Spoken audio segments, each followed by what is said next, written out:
জানো, আমিও একটা মানুষকে অসম্ভব ভালোবাসতাম, তবে একসময় আমি তাকে ভালোবাসতে চাইনি। সে বলেছিল তোমাকে ভালোবাসতে হবে। হ্যাঁ, আমি তার সেই মিথ্যে মিথ্যে কথাগুলোকে বিশ্বাস করেছিলাম। কতই না বোকা ছিলাম।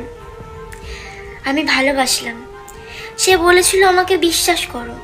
আমি তাকে অন্ধের মতন বিশ্বাস করলাম। তার জন্য সবার সাথে সম্পর্ক নষ্ট করলাম, এমনকি নিজের মা বাবার সাথে। তারপরেও যখন দেখলাম সেই মানুষটা আমাকে বুঝছে না, তখন সেই জায়গা থেকে নিজেকে সরিয়ে আনতে চাইলাম।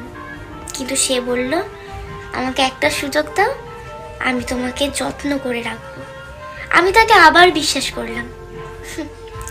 এটাই হয়তো ভুল, যে যেই মানুষটা তোমার একবার বিশ্বাস ভেঙে দেয়, সে বারবার বিশ্বাস ভেঙে দিতে পারে। হ্যাঁ, এটা হয়তো আমি আজকে বুঝছি, কিন্তু সেই সময় আমি বুঝি।